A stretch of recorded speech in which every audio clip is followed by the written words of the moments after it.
বিসমিল্লাহির রহমানির রহিম। সুপ্রিয় নবম দশম শ্রেণী সহ এসএসসি শিক্ষার্থী বন্ধুরা, শুভেচ্ছা জানাই।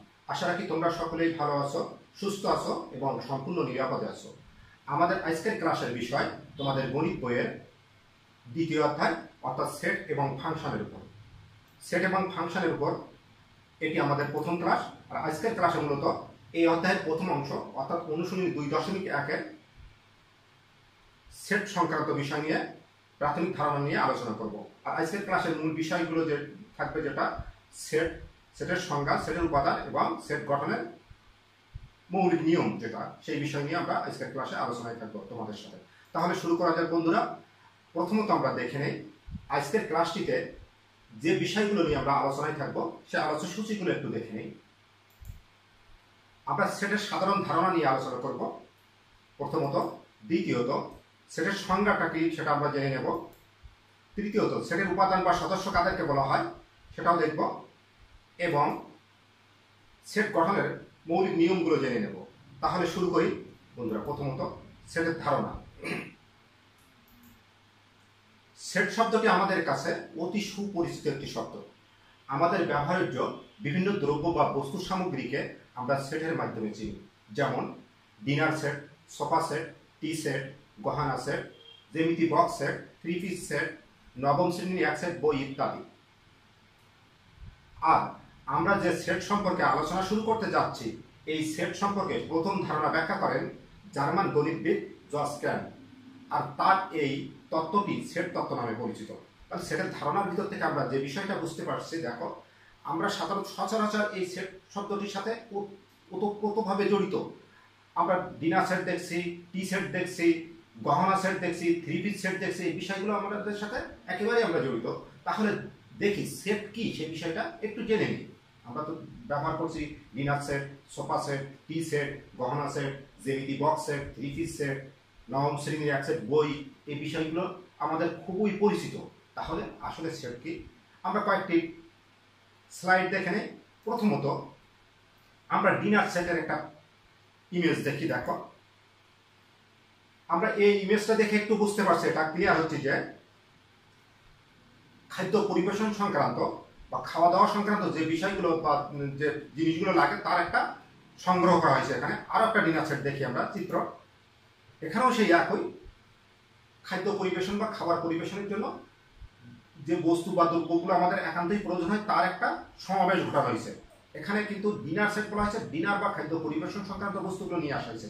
সাথে সাথে অন্য ধরনের আর একটা সেট দেখি আমরা, টি সেট। আমরা দুইটি টি সেট দেখছি, এখানে দুইটা ইমেজ দেখছি। দেখো, এটাও দেখে আমরা বুঝতে পারছি যে টি পরিবেশন সংক্রান্ত বস্তুগুলোকে রাখা হয়েছে, বা টি পরিবেশন করতে গেলে যে দ্রব্য বা জিনিসগুলো আমাদের প্রয়োজন পড়ে সেই বিষয়গুলো রাখা হয়েছে। এখানে অন্য কোনো বিষয় নিয়ে আসা হয় না। আরো একটু আগে যাই, আমরা একটা জ্যামিতি বক্স সেট দেখি দুইটা।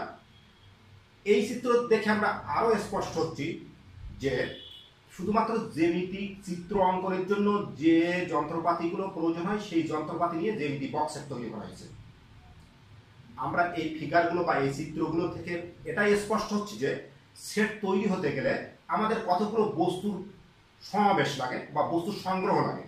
যেমন জ্যামিতি বক্স সেটে আমরা যে বিষয়টা স্পষ্ট হচ্ছে যে এখানে জ্যামিতিক চিত্র, শুধুমাত্র জ্যামিতিক চিত্র অঙ্কনের জন্য যে বিষয়গুলো লাগে, আমাদের কি কি বিষয় লাগে, যেমন আমরা এখানে দেখছি কম্পাস আছে, কাটা কম্পাস আছে, পেন্সিল আছে, এগুলোকে বলা হয় সেট স্কয়ার আছে, চাঁদা আছে, শার্পনার আছে, ইরেজার আছে এবং স্কেল আছে। এইটা নিয়ে সাধারণত জ্যামিতি বক্স সেট তৈরি করা হয়েছে, কারণ এই যন্ত্রপাতিগুলো হলে আমরা জ্যামিতিক চিত্র অঙ্কন করতে পারি। দ্বিতীয়টাতেও তাই দেখছি আমরা, স্কেল, সেট স্কয়ার, কম্পাস, তারপর উপরে আছে ইরেজার, শার্পনার, চাঁদা। অর্থাৎ আমরা জ্যামিতি বক্স সেটের ভিতরে সেই বস্তুগুলোকে সংগ্রহ রাখছি যে বস্তুগুলো জ্যামিতিক চিত্র অঙ্কন করার জন্য যায়। একইভাবে যদি আমরা টি পরিবেশনের সেটগুলো দেখি, টি সেটগুলো দেখি, এখানেও দেখা যাচ্ছে টি পরিবেশ, এখানেও কতগুলো বস্তুকে সংগ্রহ করা হয়েছে। কেমন বস্তু? টি সেট সংক্রান্ত, অর্থাৎ টি পরিবেশন সংক্রান্ত। একইভাবে যদি আমরা ডিনার সেটকে দেখি, তাহলে দেখতে পাচ্ছি এখানেও ওই সেই খাদ্য পরিবেশন বা ডিনার করতে গেলে যে দ্রব্যগুলো আমাদের প্রয়োজন পড়ে, যেমন প্লেট, চামচ, বাটি, বোল, এই জিনিসগুলো রাখা হয়েছে। তাহলে এখান থেকে কিন্তু আমরা সেটের স্পষ্ট একটা ধারণা পেয়ে যাচ্ছে। সেট হচ্ছে কতগুলো বস্তুর সংগ্রহ, কিন্তু সেই সংগ্রহটা একটা নির্দিষ্ট নিয়ম মেনে হবে। যখন জ্যামিতি বক্স বলছে তখন জ্যামিতিক চিত্র অঙ্কনের জন্য ওই বস্তুগুলো সংগ্রহ। যখন আমরা ডিনার সেট বলছি ডিনার পরিবেশন সংক্রান্ত বা খাদ্য পরিবেশন সংক্রান্ত ওই বস্তুগুলো সংগ্রহ। তাহলে আমরা ধারণা পেয়ে গেলাম সেট হচ্ছে কতগুলো বস্তুর সংগ্রহ। কেমন বস্তুর সংগ্রহ?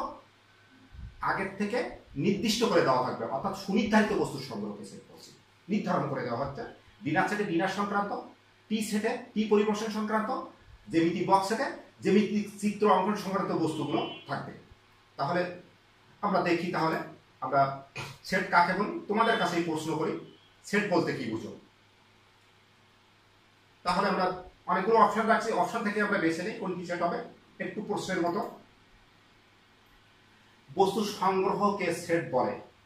আসলে এটাকে আমরা প্রপারভাবে নিতে পারি না। বস্তুর সংগ্রহ হচ্ছে সেটা একটা অংশ, এই সংগ্রহটা হবে একটা নির্দিষ্ট নিয়ম অনুসারে। আর এই সেট কিন্তু আমাদের বাস্তব জগৎ অথবা চিন্তা জগতের দুইটা অংশেই হতে পারে। বাস্তব জগৎ বলতে কি, যেমন আমরা ডিনার সেটের বস্তুগুলোকে পাশাপাশি রেখে সামনে থেকে দেখছি তখন বাস্তব জগৎ থেকে পাচ্ছি। আর যখন আমরা ওই বিষয়গুলো মাথার ভিতর থেকে কল্পনা করছি ডিনার সেটের কি বিষয় কি বিষয় থাকতে পারে, সেটা হচ্ছে আমাদের চিন্তা জগৎ। অর্থাৎ সেট বাস্তব জগৎ এবং চিন্তা জগৎ দুইটা বিষয় অন্তর্ভুক্ত থাকবে। দ্বিতীয়ত যদি বলি, বাস্তব বা চিন্তা জগতের বস্তুর সমাবেশ বা সংগ্রহকে সেট বলে। আসলে দুটো সংজ্ঞা এক, সংগ্রহকে সেট বলছি না, কারণ সেই সংগ্রহটা হবে একটা নির্দিষ্ট নিয়ম অনুসারে অথবা সুনির্ধারিত সংগ্রহকে। আমরা তৃতীয়টাও দেখি, বাস্তব জগতের সকল প্রাণী এবং উদ্ভিদের সংগ্রহকে সেট বলে। এটাও নিতে পারবো না, কারণ প্রাণী আর উদ্ভিদ নিয়ে প্রাণী অথবা উদ্ভিদের সেট হতে পারে। কিন্তু আমরা জ্যামিতি বক্স বা ডিনার, এখানে খালি উদ্ভিদ আর প্রাণী ছিল না, এখানে বস্তু ছিল, জড় পদার্থ ছিল দেখছি, তাহলে এটা হচ্ছে না। আমরা চতুর্থটা দেখি, বাস্তব বা চিন্তা জগতের সুসংজ্ঞায়িত বস্তুর সমাবেশ বা সংগ্রহকে সেট বলে। বাস্তব বা চিন্তা জগতের বস্তুর সুসংজ্ঞায়িত বস্তুর সমাবেশ বা সংগ্রহকে সেট বলে। এইটাই দেখো আমাদের প্রকার হচ্ছে। সেই সুসংজ্ঞায়িত মানে কি, যখন আমরা ডিনার সেট বলছিলাম তখন ওখানে ডিনার পরিবেশন সংক্রান্ত বস্তুগুলো এইটাই হচ্ছে ইন্ডিকেট করে দেওয়া হয়েছে। যখন আমরা টি সেট বলছি তখন চা পরিবেশন সংক্রান্ত টি পরিবেশন সংক্রান্ত বস্তুগুলো নিয়ে এটাই হচ্ছে সুনির্দিষ্ট করে দেওয়া হচ্ছে। আর যখন বলছে জ্যামিতি বক্স সেট, জ্যামিতিক চিত্র অঙ্কনের জন্য যে সকল যন্ত্রপাতি লাগে সেগুলো আগে নির্ধারণ করে দেওয়া হচ্ছে। তাহলে সেট বলতে আমরা বুঝবো চতুর্থটাকে বাস্তব বা চিন্তা জগতের সুসংজ্ঞায়িত বস্তুর সমাবেশ বা সংগ্রহকে আমরা সেট বলছি। এটা হচ্ছে আমাদের কারেক্ট অ্যান্সার। আমি এখানে অনেকগুলো অপশন এই জন্য রাখছি যাতে তোমাদের যেন বুঝতে সমস্যা হয়, অর্থাৎ ভুল কোনটা এবং শুদ্ধ কোনটা। আমরা বস্তুর সংগ্রহকে সেট বললে আমরা মেনে নিতে পারছি না, কারণ এটা সেটের প্রথম অংশটা হচ্ছে সংগ্রহ, দ্বিতীয়ত হচ্ছে সুনির্দিষ্ট বস্তুর সুনির্দিষ্ট সংগ্রহকে সেট বলছি। ঠিক আছে, তাহলে সেট কাকে বলে এটা সম্পর্কে আমাদের সামান্যতম আর দ্বিমত থাকবে না, আমরা ক্লিয়ার হয়ে গেলাম। এর পরের বক্তৃতা আমরা চলে যাই সেটের উপাদান। সেটের উপাদান অর্থাৎ আমরা যখন ডিনার সেট তৈরি করছিলাম, চিত্রটা তোমাদের অবশ্যই মনে আছে। ডিনার সেটের ভিতরে কি ছিল? আমাদের প্লেট ছিল, চামচ ছিল, বাটি ছিল, বোল ছিল, এই ধরনের। তাহলে প্লেটটা কিন্তু ওই ডিনার সেটের একটা উপাদান, তারপর বাটিটাও ডিনার সেটের একটা উপাদান, চামচটাও ডিনার সেটের একটা উপাদান। অর্থাৎ একটি সেটের অন্তর্ভুক্ত বস্তু বা যে বিষয়গুলো থাকে ওইগুলোকে বলা হবে সেটের উপাদান। সেটের অন্তর্ভুক্ত বস্তুসমূহকে ওই সেটের উপাদান বা সদস্য, সেটের অন্তর্ভুক্ত বস্তুসমূহকে কি বলবো আমরা? ওই সেটের উপাদান বা সদস্য বলবো। অর্থাৎ যে সমস্ত বস্তু নিয়ে কোনো সেট গঠিত হয়, যেমন আমরা জ্যামিতি বক্স সেটে আমাদের উপাদানগুলো কি হবে ছিল, যেমন কম্পাস ছিল, স্কেল ছিল, চাঁদা ছিল, ইরেজার ছিল, শার্পনার ছিল, এগুলো ছিল আমাদের জ্যামিতিক বক্স সেটের সদস্য। একইভাবে টি সেটের সদস্য কারা ছিল? কাপ ছিল, ফ্রিজ ছিল, কেটলি ছিল, এই বিষয়গুলো ছিল আমাদের টি সেটের সদস্য। তাহলে আমরা সেটের অন্তর্ভুক্ত বস্তু সমূহ ওই সেটের উপাদান বা সদস্য। ক্লিয়ার? অর্থাৎ যে সমস্ত বস্তু নিয়ে কোনো একটি সেট গঠিত হচ্ছে ওই সমস্ত বস্তুগুলোকে ওই সেটের উপাদান বলবো। আমরা একটা ডায়াগ্রাম দেখি, একটা ভেন চিত্র দেখি। দেখো, একটা আয়তক্ষেত্র দ্বারা আমরা সার্বিক সেট আঁকলাম। আসলে সার্বিক সেটের বিষয়টা তোমরা পরে আরো ক্লিয়ার হবে, তারপরে আমরা। এবং এর অভ্যন্তরে এ একটা সেট বৃত্তের ভিতরে, বৃত্ত দিয়ে দেখানো হয়েছে, যেখানে এ বি সি এ সেটের তিনটি উপাদান আছে। এ বি সি তিনটা বস্তুকে সংগ্রহ করে এ সেটটি তৈরি করা হয়েছে। তাহলে এ হবে এ সেটের উপাদান, বিও হবে এ সেটের উপাদান, সিও হবে এ সেটের উপাদান। পক্ষান্তরে এক্স ওয়াই জেড কিন্তু এ সেটের ভিতরে না, তাহলে এক্স ওয়াই এবং জেড এ সেটের উপাদান হবে না। কেমন? তাহলে আমরা কি বলছি, এ একটি সেট যা এবিসি বস্তুগুলোর সমন্বয়ে গঠিত, অর্থাৎ এবিসি বস্তুগুলোকে সংগ্রহ করে এ সেটটি তৈরি করা হয়েছে। সুতরাং এবিসি এর প্রতিটি বস্তু এ সেটের উপাদান, কিন্তু এক্স ওয়াই জেড বস্তুগুলো এ সেটের অন্তর্ভুক্ত নয়, কাজেই এই বস্তুগুলো এ সেটের উপাদান হবে না। তাহলে আমরা কোনগুলো কোন একটা নির্দিষ্ট সেটের উপাদান হবে আবার কোনগুলো হবে না সেটাও সম্পর্কে ধারণা পেয়ে গেলাম। তাহলে এরপরে আমরা যে বিষয়টা জানবো, সেটের উপাদান সম্পর্কে আমরা জানছি। সেট গঠনের নিয়ম বা মৌলিক শর্তসমূহ। একটা সেট গঠিত হতে গেলে কি কি বিষয় আমাদের জানা লাগবে? একটা সেট তৈরি হয়েছে, সেটা সেট হয়েছে কিনা আমরা কিভাবে বুঝতে পারবো? তোমরা সকলেই জানো সেটের প্রত্যেকটা জিনিসের একটা নাম থাকে, সেটেরও কিন্তু একটা নাম বা প্রতীক থাকে, তার সদস্য থাকে, তারপর সেটা সেট হবে কিনা সেই বিষয়টা আমরা এখান থেকে জেনে নেব কোন শর্তের উপর সেট গঠিত হয়। আর এটা তোমাদের ক্লিয়ার আছে, নামই কিন্তু যে কোনো ব্যক্তি অথবা বস্তুর পরিচয়ের প্রথম মাধ্যম। আমরা এ সেট বললে এ হচ্ছে সেটটির নাম বা প্রতীক। তাহলে এই সেট গঠনের সময় আমরা যে বিষয়গুলো মনে রাখবো, দেখো প্রথমত যে বিষয়টা মনে রাখবো, সেটকে বা সেটের প্রতীককে বা সেটের নামকে সবসময় আমরা ইংরেজি বড় হাতের অক্ষর দ্বারা প্রকাশ করব। অর্থাৎ A B C X Y Z এগুলো সবসময় ক্যাপিটাল লেটার হবে, ইংরেজি অ্যালফাবেটের ক্যাপিটাল লেটারগুলো নিয়ে আমরা সেটকে তৈরি করব বা সেটের নামকরণটা করব। সেটার নামকরণ সবসময় ইংরেজি বর্ণমালার বড় হাতের অক্ষর হবে। দ্বিতীয়ত আছে সেটের উপাদান। সেটের উপাদান যদি ইংরেজি বর্ণমালার মাধ্যমে থাকে তাহলে সেগুলো অবশ্যই ছোট হাতের অক্ষর হবে। সেগুলো কি থাকবে? ছোট হাতের অক্ষর, অথবা 1 2 3 দ্বারা হতে পারে, যে কোনো ভগ্নাংশ হতে পারে, যেমন 1/2 3/2 বা 2.5 এমনও সেটের উপাদান হতে পারে। তাহলে আমরা প্রথম যে শর্তটা জানলাম, সেটের প্রতীক বা সেটের নাম বড় হাতের অক্ষর হবে, সেটের উপাদানগুলো হবে ছোট হাতের অক্ষর। 3 নম্বর শর্ত আমাদের, সেটের সকল উপাদানগুলো সুনির্দিষ্টভাবে উল্লেখ করে দ্বিতীয় বন্ধনীর মধ্যে আবদ্ধ করা হয়। অর্থাৎ সেটের প্রত্যেকটা উপাদান কমা দিয়ে আলাদা করে সেকেন্ড ব্র্যাকেট বা দ্বিতীয় বন্ধনী দ্বারা আবদ্ধ করা হচ্ছে সেট প্রকাশের পদ্ধতি। তাহলে সেট প্রকাশ করতে গেলে আমাদের এই 3টা পদ্ধতি অবশ্যই মনে রাখতে হবে। সেটের প্রতীক ক্যাপিটাল লেটার হবে, সেটের উপাদান ছোট হাতের অক্ষর হবে, আর সমগ্র সেটের উপাদানগুলোকে সেকেন্ড ব্র্যাকেট দ্বারা আবদ্ধ করতে হবে। যদি এই 3টির কোনো একটির ব্যতিক্রম ঘটে তাহলে কিন্তু আমাদের সেটা সেট হবে না। বিষয়টা আমাদের স্পষ্টভাবে মনে রাখতে হবে। তাহলে আমরা জেনে গেলাম যে সেট কিভাবে গঠিত হয়। তাহলে আমরা দেখি, একটা প্রশ্নে আসে সেট কোনটি, নিচের কোনটি সেট? আমরা তো সেট গঠন পদ্ধতি জানি বা সেট কিভাবে তৈরি হয় সেই মৌলিক পদ্ধতিগুলো জানি, তাহলে নিচের কোনটিকে আমরা সেট বলবো? আমরা এখানেও 4টি অপশন নিয়ে আসছি। দেখো, এ ইকুয়াল টু এবিসি, ক নম্বর হচ্ছে বি ইকুয়াল টু এবিসি, গ number C equal to ABC, ঘ নম্বর 4 নম্বর হচ্ছে ডি ইকুয়াল টু এবিসি। এখন আমাদের সেট প্রকাশ করতে গেলে সেটের নাম অবশ্যই ক্যাপিটাল লেখা হবে, সেই শর্তের উপরে। ডি নম্বরটা গ্রহণযোগ্য না, ডি হচ্ছে সেটার নাম ছোট হাতের অক্ষর হয়ে গেছে। তাহলে আমরা বলতে পারি হয় এ হবে, না হলে বি হবে, না হলে সি হবে। এ কে যদি দেখি, প্রতীক ঠিক আছে, উপাদানগুলো সব ছোট হাতের অক্ষর, এটাও হবে না, এখানে সব বড় হাতের অক্ষর, তাহলে এটাও ছোট হাতের অক্ষর আছে, এটাও ছোট হাতের অক্ষর, হয় এ হবে না বি হবে। কিন্তু সেটের উপাদানগুলো সুনির্দিষ্টভাবে উল্লেখ করে কোন বন্ধনী দ্বারা আবদ্ধ করার কথা ছিল? দ্বিতীয় বন্ধনী, মানে সেকেন্ড ব্র্যাকেট। তাহলে আমাদের এইটাই হবে, ক নম্বরটা হবে আমাদের প্রকৃত সেট। খ হবে না, কারণ খ এখানে সেকেন্ড ব্র্যাকেট ব্যবহার না করে থার্ড ব্র্যাকেট ব্যবহার করা হয়েছে।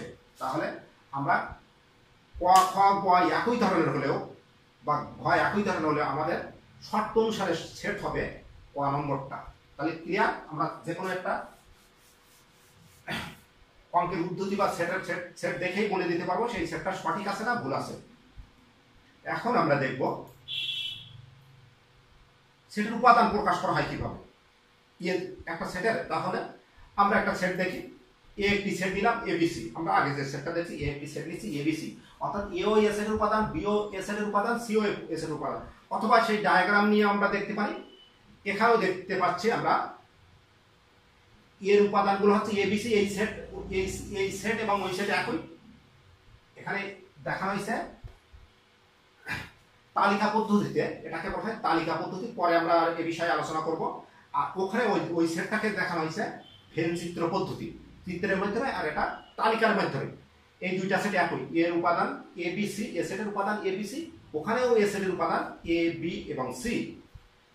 একটা বিষয় মনে রাখবা, উপাদান বা এলিমেন্ট, উপাদান বা এলিমেন্ট, এ যদি আমরা বলতে পারি এই এটা হচ্ছে এ সেটের উপাদান, আবার বি ও এ সেটের উপাদান, সি ও এ সেটের উপাদান। এ যদি এ সেটের উপাদান হয়, এলিমেন্টের প্রতীক হচ্ছে এইটা, তাহলে A element of A set of A, A element of set of A, A হচ্ছে এ সেটের উপাদান। একইভাবে বি এলিমেন্ট অফ এ, একইভাবে সি এলিমেন্ট অফ এ। আমরা ওইখানে দেখো এক্স ওয়াই জেড কিন্তু এ সেটের উপাদান না, ওখানে দেখছি আমরা এক্স ওয়াই জেড এ সেটের উপাদান না, তাহলে X is not element of X not element of, এটা ক্রস হবে এ। তারপর Y not element of A, Z not element of A. Clear? তাহলে আমরা বুঝতে পারলাম উপাদান কোন একটি সেটের উপাদান এ হলে আমরা সেটাকে গাণিতিকভাবে প্রকাশ করব এই প্রতীকের মাধ্যমে, এই এলিমেন্ট অফ এ। যদি না হয় তা তো যেমন X not element of A, Y not element of A, আমরা ওই চিত্র থেকেই বুঝতে পারছি। তাহলে আমরা কোন সেটের উপাদান কি হবে, যদি উপাদান হয় সেটা কিভাবে প্রকাশ করতে হয় সে বিষয়টাও আমরা জানি। তাহলে এরপরে তাহলে আমরা দেখে নেই, আমরা তাহলে এ এস এর উপাদান হলে কি কোন ভাবে প্রকাশ লিখবো আমরা, এ এলিমেন্ট অফ এ। আর যদি না হয়, যেমন এক্স এস এর উপাদান নয়, তাহলে X not element of A, X not element of A. তাহলে আমরা স্পষ্টত বুঝতে পারলাম, যদি কোনো একটি সদস্য কোন একটা নির্দিষ্ট সেটের উপাদান হয়, কোন একটি সদস্য যদি কোন একটি নির্দিষ্ট সেটের,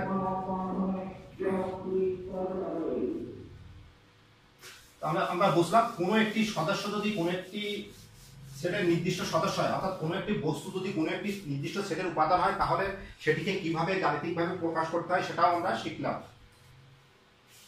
তাহলে আমরা একটু দেখি বিষয়টা। এ এ সেটের উপাদান হলে নিচের কোনটি সত্য হবে? এ যদি এ সেটের উপাদান হয়, তাহলে আমরা নিচের কোনটিকে সত্য বলে ধরবো। তাহলে এ এলিমেন্ট অফ এ প্রথমটা হবে না এর দ্বিতীয়টা হবে না তৃতীয়টা হবে?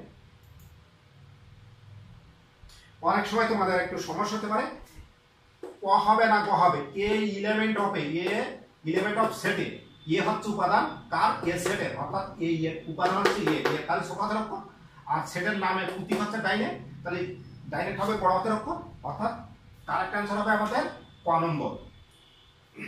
তাহলে বুঝতে পারছো সেট কি আমরা ধারণা পেলাম। তারপরে সেট গঠন করার জন্য কি কি বৈশিষ্ট্য লাগে সেটাও আমরা জেনে নিলাম, সেটের ধারণাও পেয়ে গেলাম, সেটের তত্ত্ব কি আবিষ্কার করেন সেটাও আমরা জানলাম। জস ক্যান্ট কোন দেশের বিজ্ঞানী ছিলেন? জার্মান বিজ্ঞানী ছিলেন। আর সেট কাকে বলে সে বিষয়টা আমরা স্পষ্ট ধারণা নিয়ে নিলাম। মনে আছে? মনে করতে পারবে সেট কাকে বলে? একটু চিন্তা করলেই হয়তো পেরে যাবে। বস্তুর সুনির্দিষ্ট বা সুনির্ধারিত সংগ্রহকে সেট বলে, বাস্তব বা চিন্তা জগতে। ক্লিয়ার? তাহলে আমরা সেট সম্পর্কে প্রাথমিক ধারণা, সেট কি, তারপরে সেট কাকে বলে, সেটের সদস্য কি, তারপর সেট গঠন করতে গেলে কি নিয়মগুলো জানা লাগে, তারপরে সেটের উপাদান হলে কিভাবে প্রকাশ করা হয়, এই বিষয়গুলো আমরা আজকের ক্লাসে জেনে নিলাম। তাহলে আজকে এই পর্যন্তই।